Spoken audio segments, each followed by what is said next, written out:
Dans l'actualité de ce lundi, affaire Lamine Diack, Pape Massata Diack clame son innocence. Selon lui, toutes les accusations sont fallacieuses. Aucune preuve tangible n'a été brandie par la justice française. Les Diack ne se laisseront pas faire.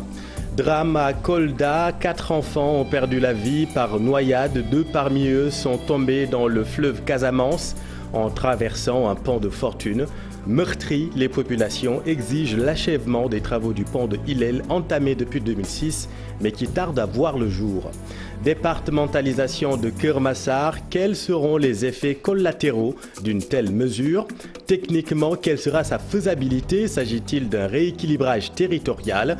Que disent les textes de la décentralisation? On vous explique tout dans ce journal.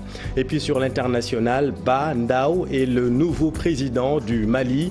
L'ex-ministre de la Défense a été désigné président de transition. Le colonel Assimi Goïta devient ainsi son vice-président.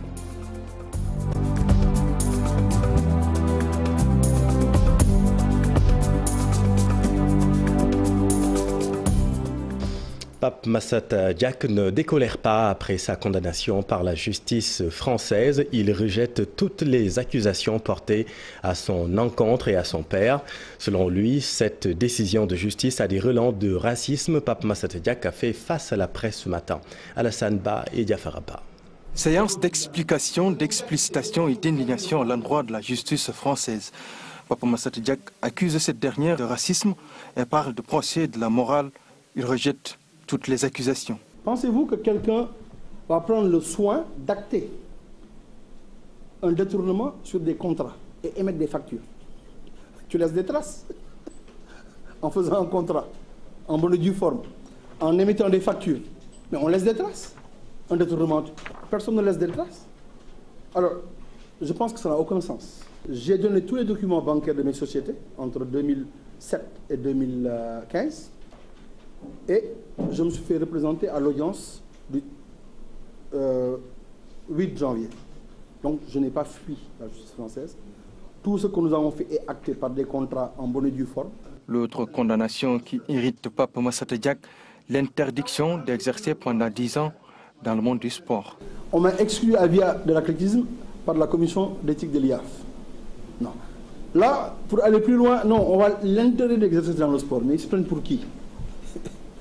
Ils se foutent de la gueule des gens, il faut le dire. Parce que dans le sport, ils peuvent dire l'IAF, je n'exerce plus dans l'athlétisme, ça je peux comprendre. Mais me dénier que je peux continuer à exercer dans le football ou dans un autre sport. Ils se prennent pour qui? Ils ont une compétence universelle, ils peuvent faire ce qu'ils veulent, ils peuvent décider du sort des individus. C'est une atteinte à mes droits humains. Je veux dire, c'est peut-être d'autres motivations. Moi je pense que maintenant, je n'ai plus peur de dire que mais il y a du racisme dans cette histoire-là. Il y a une volonté de faire de la morale. Ce n'est pas du droit. Ce n'est pas un procès juridique. C'est un procès de la morale, comme disait William Bourdon la dernière fois. Diack fils fait dans la menace. Il estime qu'il ne se laissera plus salir. Condamné à 5 ans de prison et 1 million d'euros d'amende, Pape Massata Diack se dit prêt à aller jusqu'au bout dans cette affaire. Il va interjeter appel et se fera représenter par ses avocats. On ira jusqu'en cassation. On ira à la Cour européenne des droits de l'homme, même s'ils le veulent, et si les textes le permettent. J'ai dit à mes avocats, même s'il faut aller à la Cour pénale internationale, parce que comme ils ne lisent pas du droit pénal ici, il faudra aller jusqu'au bout. Citoyen sénégalais, il dit s'attendre à ce que l'affaire se règle ici, au Sénégal. Merci beaucoup Alassane. Restons dans le domaine de la justice pour évoquer cette lettre circulaire du procureur général adressée à tous les officiers de police judiciaire du ressort de la Cour d'appel de Dakar. Dans sa missive, le procureur général alerte sur des pratiques au caractère abusif qui se dérouleraient dans les commissariats et autres brigades de gendarmerie. Alors il est vrai que certains concitoyens se plaignent souvent d'avoir subi des pratiques dégradante en garde à vue. Comment interpréter ce rappel à l'ordre du procureur général? Élément de réponse, Maïmouna Ndiaye et Thierno Laurent Mendy. Des litiges purement civils ou commerciaux portés devant un commissariat de police ou une brigade de gendarmerie, le procureur général veut mettre fin à cette pratique. Pour Maître Ousseynou Ngom, c'est une vieille doléance. Personnellement, j'ai été confronté à ça. J'ai eu des clients qui ont été convoqués pour des affaires purement civiles, des affaires même de loyer. Et à l'époque, le procédé était tellement choquant que j'ai dû saisir le procureur de la République pour dénoncer. Ça veut dire donc que c'est des pratiques effectivement qu'on rencontre dans notre quotidien ou dans notre pratique. C'est des pratiques qu'on déplore à longueur de journée. Et personne aujourd'hui dans ce pays ne peut dire le contraire. Parce que si l'autorité va jusqu'à interpeller les conséquences dans cette forme, avec cette rigueur, c'est parce qu'il y a eu des problèmes. La robe noire constate par ailleurs la non-application de l'article 5 du règlement de l'UEMOA. Parce que ce qui s'est passé, c'est que cette disposition a été tempérée, cette disposition a été altérée même, j'allais dire. Aujourd'hui, on nous oppose les dispositions de l'article 55 bis du Code de procédure pénale. Donc, autant le changer et le mettre en conformité avec l'article 5 du règlement de l'UEMOA. Si on va dans ce sens, le procureur général n'aura plus besoin d'interpeller ou de contrôler. Maître Ngom interpelle également les parlementaires. Dans la réalité, beaucoup de personnes gardées à vue ont voulu à un moment être assistées par un avocat et ont vu ce droit leur être refusé. Donc il faut changer cette disposition et les décideurs, l'Assemblée nationale, les députés qui sont là pour le peuple doivent véritablement en faire un combat, doivent changer la lecture ou même le texte de l'article 55. Avec cette lettre circulaire, l'avocat espère que tous les contrôles se feront et que la loi sera appliquée dans toute sa rigueur. Le spectre du troisième mandat a refait surface. Cette fois, c'est le président du groupe Benno Bokk Yakaar qui a remis une pièce dans la machine. Juridiquement, le président Macky Sall y a droit, a déclaré Aymérou Gningue devant le grand jury de la RFM. C'est une déclaration qu'il faut prendre très au sérieux selon Moustapha Diakhaté que nous écoutons. Ce qu'on doit d'abord observer, c'est que c'est la plus haute personnalité de la majorité avoir donné un point de vue pour valider la candidature du président Macky Sall en 2024. Parce qu'il ne faut pas l'oublier, les deux piliers sur lesquels s'appuie le président pour gouverner, c'est le gouvernement et la majorité parlementaire. Et il se trouve qu'Aymérou Gningue est le président du groupe Benno Bokk Yakaar. Donc sa déclaration doit être prise très au sérieux. D'autant plus que ce qu'on a remarqué, c'est qu'à chaque fois que quelqu'un parle du mandat, dans le sens que le président ne peut pas briguer un troisième mandat, il est limogé. Et d'autres ont dit évidemment qu'il peut avoir plusieurs mandats, plus de deux mandats, mais eux n'avaient pas la même fonction que le président du groupe Benno Bokk Yakaar. Donc sa déclaration doit être prise au sérieux. Maintenant, pour moi, Aymérou est cohérent avec lui-même. Pour une raison simple, c'est que en 2011, quand nous nous battions contre la candidature du président Abdoulaye Wade, lui, il était du côté d'Abdoulaye Wade et de la génération du Congrès. Celui qui n'est pas cohérent, c'est Macky Sall, qui s'est battu contre un troisième mandat du président Abdoulaye Wade, qui a dit qu'il ne briguerait pas un troisième mandat et qui laisse des gens de son camp dire qu'il peut avoir plus de deux mandats. Et en même temps, qui sanctionne ceux qui disent le contraire, c'est-à-dire ceux qui répètent ce que dit la Constitution. Je crois que véritablement, la déclaration d'Aymérou Gningue a cassé la digue. En fait, on est en train de construire un bouloir pour le troisième mandat du président Macky Sall. Mais qu'ils comprennent que ce bouloir-là risque d'être songé de cadavre. Et en tout cas, si le mien doit y faire partie, il y sera. Parce que le troisième mandat, c'est une question pour le président de la République Macky Sall. Le débat est une diversion aux yeux de la chargée de communication interne du Parti démocratique sénégalais. Selon elle, l'opposition doit taire ses querelles et fourbir ses armes en vue de des élections locales au fin de contrer les plans de la majorité. Je refuse d'en parler parce que pour moi c'est de la diversion. 2024 est encore loin, nous avons les élections locales. Nous devons nous battre également pour qu'il y ait les législatives aient lieu. Pour moi, c'est le plus important. Et si que Macky essaie, ce sera son problème avec le peuple sénégalais. Donc maintenant qu'il y ait des fantassins qui sortent à la télé pour nous vendre un troisième mandat, ça les concerne eux. À chaque fois qu'il a fait des tournées économiques, c'est à la veille d'une élection. À chaque fois qu'il prépare une élection, Macky Sall fait des tournées économiques, revisiter les 8 ans passés. Donc, dès qu'il a commencé ces tournées économiques, j'ai automatiquement pensé qu'il va nous annoncer sous peu une date d'élection locale pour surprendre encore l'opposition, parce qu'il ne pose pas d'acte élégant et démocrate vis-à-vis de son opposition. Donc, c'est à l'opposition de se réveiller et d'arrêter les querelles et de savoir qu'il ne faut pas jouer le jeu de Macky Sall. Il faut que nous nous concentrions pour aller voir les populations, leur parler et aller vers le changement. Nafi Diallo était l'invité de la matinale de TFM. L'autre grand titre de cette édition, c'est un week-end bien macabre à Kolda. 4 enfants ont perdu la vie par noyade. 2 parmi eux se sont noyés dans une mare d'eau. Les 2 autres sont tombés dans le fleuve de Casamance. Il a fallu l'intervention des secours pour faire sortir les corps sans vie. Voyons tout cela avec Abdoulaye Diallo. Cas de noyade en 2 jours, c'est l'information qui défraie la chronique à Kolda. 2 enfants noyés dans un creux d'une carrière de sable. 2 autres ont rencontré ces accidents pendant qu'ils traversaient des ponts de fortune installés par les populations locales sur le lit du fleuve Casamance. Parce que, mine de rien, 2 jours, on a 4 cas de noyade. Sare Moussandour, les deux gosses âgés de 10 à 12 ans. Ilel, un gosse âgé de 12 ans. Sare Tamsir, un gosse âgé encore de 12 ans. Donc, c'est des jeunes. Il a fallu l'intervention des sapeurs-pompiers du groupement de recherche en profondeur de Sédhiou pour retrouver les corps sans vie des victimes. Des noyades qui remettent en sellette les doléances des populations coldoises relatives à la construction d'infrastructures routières et l'achèvement des travaux du pont de Ilel entamés depuis 2006. Force est de constater qu'au niveau local, il y a encore des manquements. Et le cas de Ilel, le pont de Ilel en est un exemple. Donc aujourd'hui, le décès de cet enfant nous édifie sur le cas de Ilel par rapport à son pont. Ils interpellent directement le chef de l'État, le président Macky Sall. Demandons à son Excellence le président de la République, M. Macky Sall, de nous aider à terminer ce pont. C'est vrai que les travaux ont démarré en 2006, donc c'était sous un autre magistère. Mais nous, en tant que fils de Kolda, et particulièrement de Sikilo Ilel, nous faisons cet appel à l'endroit du chef de l'établissement, qu'il nous vienne en aide et que ce pont soit vraiment construit et de façon définitive. La première chose qu'on demande vraiment, c'est aux autorités de nous aider à terminer ce pont de Kolda. Je ne parle même pas du pont de Ilel, mais c'est le pont de Kolda. Avec les grosses pluies tombées ces derniers temps au Fouladou, de nombreuses localités de la région de Kolda sont coupées du reste du pays à cause des routes coupées, des ponts noyés ou effondrés.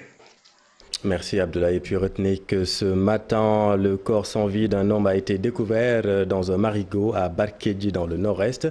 Informé le sous-préfet Mohamed Bassirondao et les éléments de la brigade de gendarmerie de Linguère se sont déplacés sur les lieux. L'état de putréfaction de la victime a empêché pendant plusieurs heures aux populations d'extirper la dépouille.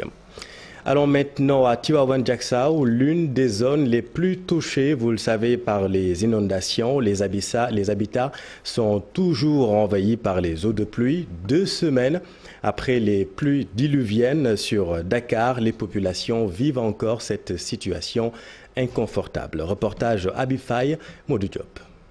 Le décor est plus désolant dans les maisons que dans le quartier.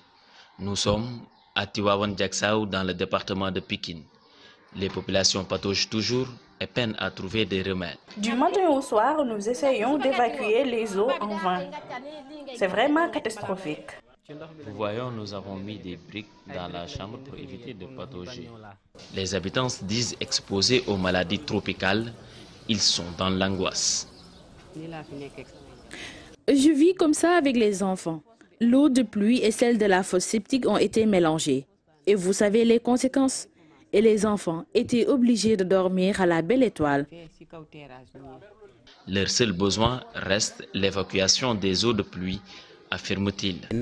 J'essaie de réfectionner ma maison, mais le sable que j'avais devant chez moi est pris par les habitants pour remblayer leur domicile. À vrai dire, nous n'avons pas besoin de nourriture, mais plutôt des motopompes. Nous mangeons bien, mais nous n'avons pas où passer la nuit. Mes enfants sont ici et rien n'est encore fait. Ils invitent le gouvernement à élargir le plan Orsec à Tivaouane-Diacksao. Très dramatique, parce qu'on a vu des populations oubliées, des populations laissées à elles-mêmes qui n'ont aucune assistance et aucune considération par rapport aux autorités locales qui se trouvent dans cette commune. Cette commune de plus de 30 000 habitants fait toujours face aux inondations. Située à l'entrée de la presqu'île du Cap-Vert, elle est exposée, l'eau entre le sommeil des populations.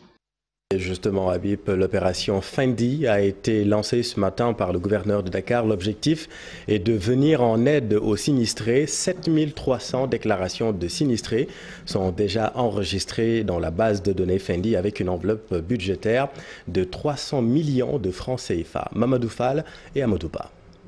Pour soulager les populations, les autorités lancent l'opération Fendi. Plus d'une soixantaine de camions hydrocureurs et d'engins lourds sont mobilisés pour faire face aux inondations. Derrière nous, 67 camions qui, dès après ce lancement, vont prendre d'assaut les zones inondées.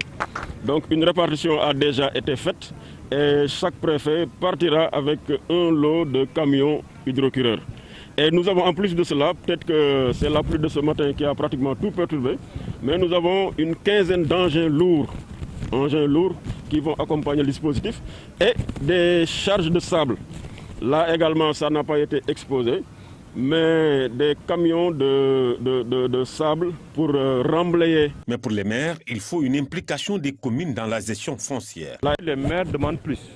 Les maires demandent par exemple une collaboration dans l'attribution au niveau domanial, une collaboration dans les zones édificantes, dans les zones non édificantes, d'être beaucoup plus impliqués sur des questions domaniales. C'est plutôt ça la grande alerte, parce que pour nous, effectivement, nous ne sommes pas compétents en tant que collectivité territoriale sur l'assainissement. Pour lutter efficacement contre les inondations, il faut envahir le terrain, selon le coordonnateur du réseau des volontaires pour le développement de la banlieue. On ne peut pas faire un bilan sur ça sans l'implication des acteurs. Parce que souvent, les gens essayent de politiser ça et ça ne passera pas aussi. Parce que parfois, il y a des maires qui sont dans leur bureau, ils ne parviennent même pas à régler le problème, mais ils essayent toujours de politiser cette affaire. Plus de 7000 familles sont dans le désarroi à cause des eaux de pluie enregistrées ces derniers jours. C'est d'ailleurs ce qui amène l'État à mobiliser des ressources importantes pour venir en aide aux sinistrés. Merci Mamadou. Le président de la République, Macky Sall, a bouclé sa tournée agricole à Kaolack en lançant la deuxième phase du PUDC. Le chef de l'État qui se dit très satisfait de la nature. La campagne agricole, après 3 jours de visite, a rendu hommage aux paysans. Selon lui, le gouvernement est plus que jamais déterminé à soutenir le monde rural à travers le PUDC avec davantage d'équipements en vue de l'allègement des tâches ménagères. Voici le président de la République avec notre équipe à Kaolack. J'ai été très impressionné par l'engagement des paysans, des agriculteurs, leur engagement sur les surfaces emblavées. Et tout cela a été obtenu grâce, entre autres, à la mécanisation agricole. Cette mécanisation qui permet de faire plus et mieux par rapport aux outils traditionnels, le daba, le hilaire, le sort, etc. Aujourd'hui, avec ces machines, on peut cultiver des centaines d'hectares et c'est pourquoi l'organisation paysanne également a évolué en coopérative et je crois que de plus en plus nous allons tenir compte de cette forme d'organisation. Ici, nous sommes en présence d'un lot de matériel que le programme d'urgence de développement communautaire, le PUDC, va distribuer peut-être dans les régions du Sud, puisqu'on est à la seconde phase d'une composante essentielle du PUDC, qui est l'allègement des travaux, surtout pour les femmes en milieu rural. Alors vous avez des décortiqueuses, vous avez des batteuses pour les mines, pour le riz, pour le maïs. Je suis très fier de ce que j'ai vu et je rentre donc très réconforté par en tout cas tout ce qui a été noté pendant cette tournée agricole dans les régions du centre. Intéressons-nous maintenant à ce phénomène boule falée, rien à voir avec l'écurie qui a vu éclore le champion de lutte Tyson, mais il s'agit plutôt du nom d'un parfum avec lequel des individus s'enivrent à Ranérou, dans le Nord. Conscients du danger, les jeunes de Ranérou veulent désormais faire interdire la vente de ce parfum, boule falée, du parfum bu comme de l'alcool. Regardez ce reportage édifiant de Ali Bordelian. ont sonné la grande mobilisation pour exprimer le ras-le-bol. Regroupés au sein d'un collectif, les jeunes de Ranérou-Ferlo n'en peuvent plus de supporter et de subir le comportement de leur médecin-chef du district sanitaire. Abandon de poste, négligence, manque de professionnalisme, les populations de Ranérou exigent tout simplement son départ. Notez, le bloc opératoire est bien équipé, mais ne fonctionne pas faute de personnel. Nos femmes, nos sœurs, même pour la césarienne, sont obligés d'être évacués à Touba ou à Ourossogui. Le feu Souleymane Ba a été poignardé par couteau. Et toutes nos excuses, ce n'est pas le bon sujet, bien évidemment, nous y reviendrons dans nos prochaines éditions.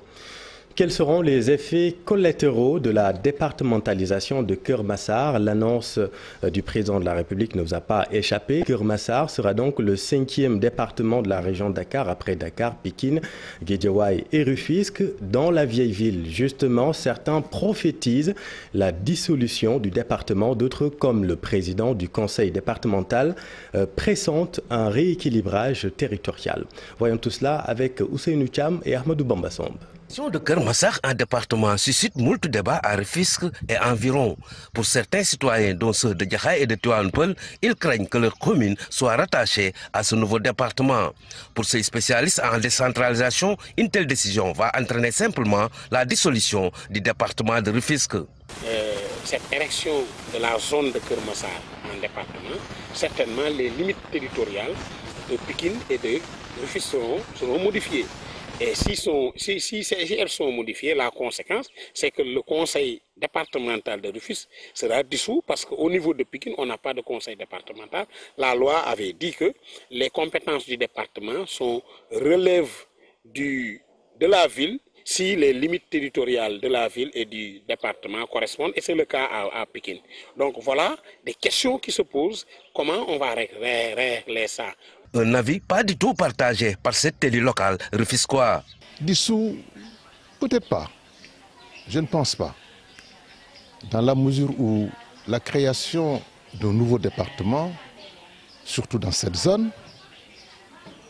contribue à la cohérence territoriale. C'est un rééquilibrage qui va se faire. Certainement, la départementalisation ne concernera pas que la commune de Guédiawaye. Il y aura d'autres communes qui viendront du département de Rufisque et certainement du département de Pikine pour apporter un équilibre. Parce qu'en réalité,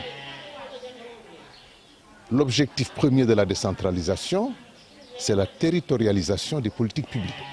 Pour ce formateur en gouvernance locale, cette décision va aussi impacter sur l'organisation des prochaines élections locales. Si on veut organiser les élections avant le 31 mars 2021, cela veut dire qu'il faudra reprendre tout le fichier électoral parce que l'adresse électorale va changer. Donc cela aussi c'est un autre problème. Et cela est très très important. Nous pensons qu'il ne faut pas précipiter la décision, il faut adresser ces questions-là et apporter des réponses concrètes. Une décision qui ne sera pas matérialisée avant les locales de 2021, pense cet autre élu de Rufisque. Le président a pris de bonnes décisions, c'est-à-dire ériger Keur Massar en département, mais ce n'est pas le président a dit aujourd'hui et que ça se fait demain. Il y a un projet, il y a tant de choses à faire, donc il faudrait, après les élections locales, que ce projet doit être mis en œuvre. Joint par la TFM depuis l'étranger, le président du conseil départemental de Rufisque estime que cette décision ne va pas faire disparaître le département, mais des collectivités locales proches de cette entité pourront être rattachées à ce nouveau département. Souleymane Ndoye d'ajouter que cette décision ne fera que renforcer le dispositif d'une gestion rapprochée des citoyens par rapport aux compétences transférées aux collectivités territoriales. Merci Ousseynou. Venons-en maintenant à la situation épidémiologique avec les chiffres du jour. 24 nouveaux cas testés positifs au coronavirus et 198 guéris. Aucun décès et 26 cas graves en réanimation. Les acteurs impliqués dans la riposte étaient à Saly pour la revue Intra-Action. Il s'agit d'une auto-évaluation des activités déjà menées sur le terrain. Mais quelle sera la suite de la lutte contre le coronavirus? Suivant la réponse de Dr Marie Khemes Ngom Ndiaye, elle est la directrice de la santé. travers ces 5 commissions et nous nous sommes retrouvés avec près de 75 activités, mais qui sont essentielles, qui sont pertinentes certes, mais qu'il fallait prioriser aujourd'hui. Nous les avons priorisées et nous sommes aujourd'hui autour de 15 activités qu'on va mettre sur un autre plan. Parce que comme vous le savez, cet ennemi virulent reste encore avec nous, à savoir le nouveau coronavirus. On ne dira pas une nouvelle approche de lutte, mais on dira qu'on a pu identifier des points forts qu'on va maintenir.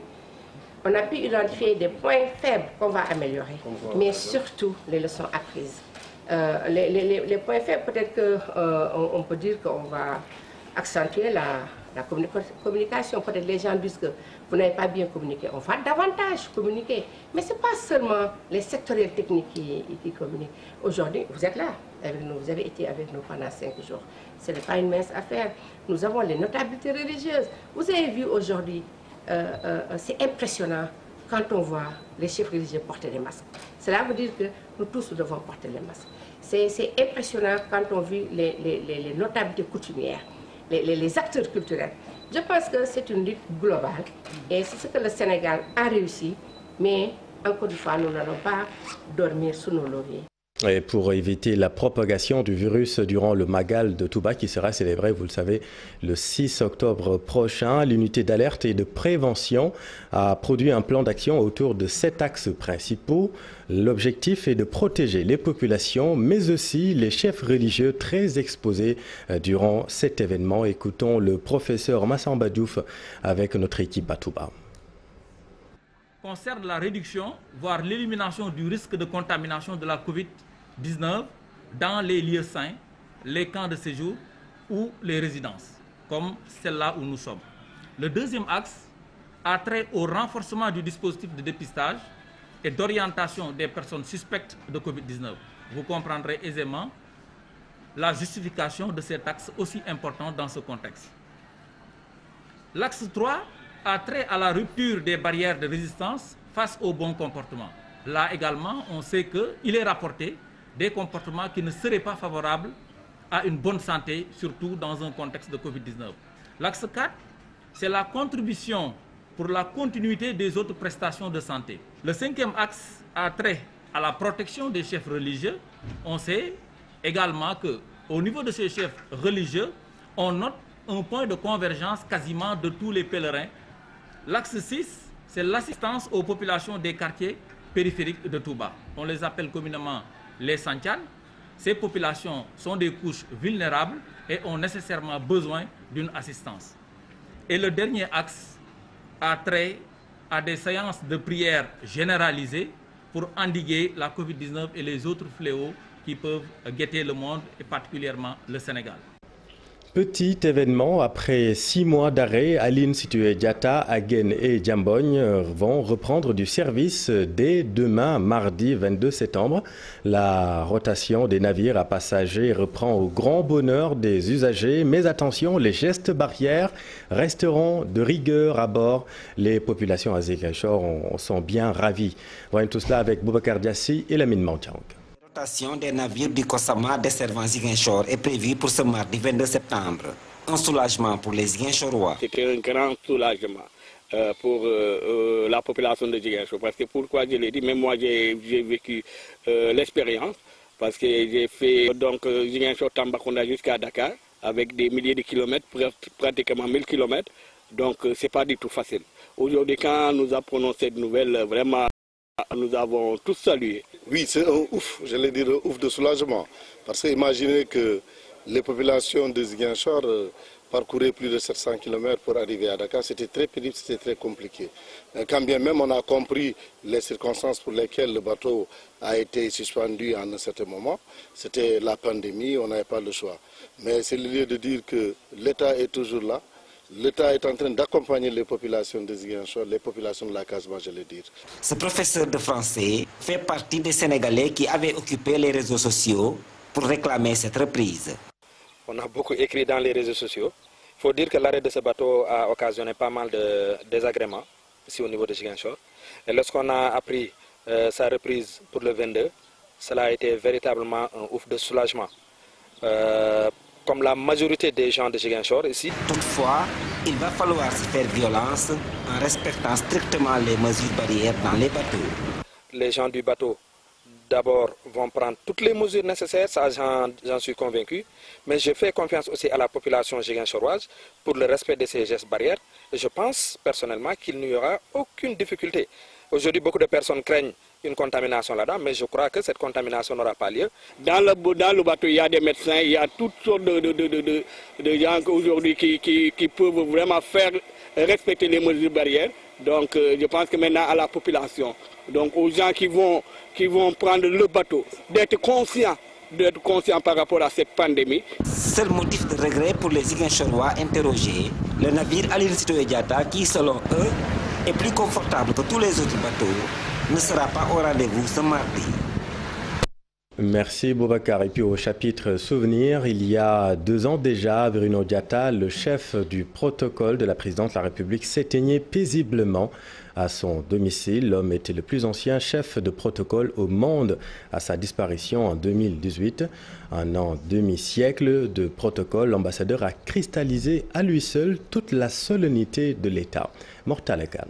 Son épouse Terrain Turpin Diatta, ses enfants Guylaine, Yalis, Pierre-Édouard et Olivier, les proches parents et amis, ses collègues à la présidence de la République se souviennent de Bruno Diatta.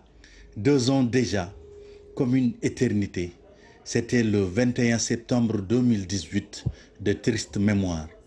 Le chef du protocole de la présidence de la République s'éteignait paisiblement à son domicile, se retirant de ce bas monde dans la discrétion comme il aura vécu après un parcours lumineux. Bruno Diatta, le chef de protocole à la présidence de la République du Sénégal, était un homme de peu de mots publics qui semblait vivre dans une tour du silence, comme s'il planait au-dessus d'un champ de mystère. La nation, une et indivisible, lui a rendu un hommage national qui a drainé un monde fou. Des témoignages ont afflué de partout, de toutes les contrées, de tous les coins du monde. C'était un serviteur infatigable de la nation qui a servi tous les 4 présidents de la République sans que son nom soit assimilé à des scandales. Désormais, à chaque respiration cyclique de notre État, comme la réunion du Conseil des ministres, son nom rappellera à tous les sillons qu'il a tracés. Lui, le major de sa promotion à l'École nationale d'administration, surveillera de là-haut les cours qui seront dispensés dans l'amphithéâtre qui porte également son nom. Lors de l'hommage à la nation, le président de la République Macky Sall avait par ailleurs annoncé le lancement du projet d'académie du protocole cher à Bruno Diatta de son vivant. Un projet qui était cher également au défunt patron de Sud Communication, Babacar Touré, qui a rejoint depuis son ami au ciel. Sûrement que les 2 hommes vont en reparler là où le président Macky Sall n'avait pas tort de dire que Bruno a semé de son vivant les germes de son immortalité. Merci beaucoup Mortala Gaye. Et puis sur international, le Mali connaît enfin l'identité de son président et de son premier ministre de transition. L'ex-ministre de la Défense Bandao a été désigné ce lundi à Bamako président de transition par un comité mis en place par la junte au pouvoir. Daniel Diouf. La transition au Mali, M. Bandao. Vice-président de la transition, colonel Assimi Goïta. Voici l'homme qui va assurer la transition à la présidence malienne. Son nom, Bandao. Ce colonel-major à la retraite, ancien ministre de la Défense sous la présidence d'Ibrahim Boubacar Keïta, désigné ce lundi à la tête de l'État malien par un comité mis en place par la junte militaire. Il sera secondé par le chef de la junte lui-même, le colonel Assimi Goïta, désigné vice-président.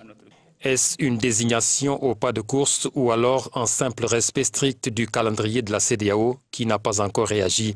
On ignore en tout cas si le choix de ce colonel à la retraite satisfera aux exigences des membres de l'organisation qui avaient menacé de prendre des sanctions et d'imposer un embargo total sur le Mali. Si la CEDEAO n'a pas encore réagi, Kaou Ndim, porte-parole de l'imam Mahmoud Diko, s'est félicité de ce choix. Ba est une personnalité intègre. Il n'a jamais été impliqué dans des affaires de corruption financière, a-t-il déclaré. Bandaou, une longue carrière au sein de l'armée de l'air. Il est de la 7e promotion de l'école militaire interarmes de Koulikoro. Comme de nombreux cadres de son corps, il est passé par l'ancienne Union soviétique où il a suivi plusieurs stages. Il a été aide de camp du président Moussa Traoré, chef de l'état-major de l'armée de l'air, entre autres fonctions. Le président par intérim du Mali, âgé de 70 ans, devrait prêter serment ce vendredi. Merci Daniel. Et puis en sport, les footballeurs sénégalais se sont bien comportés dans les championnats européens ce week-end. Sadio Mané et Ibrahima Niane, double buteurs, chacun ont porté respectivement Liverpool et Metz à la victoire. Cher Sadi Boudjara. Tête de gondole de la colonie de footballeurs sénégalais dans les championnats à la conclusion d'une belle action collective. La seconde est la... Toujours en Angleterre et la Premier League, Cheikh Kouyaté titulaire dans la défense de la partie des idées aux sélections.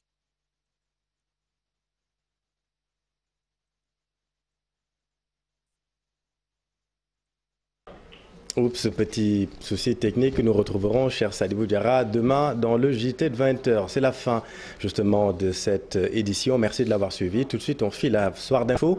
Avec vous, Aram Touré, vous recevez ce soir le professeur Aliou Sow. C'est à vous.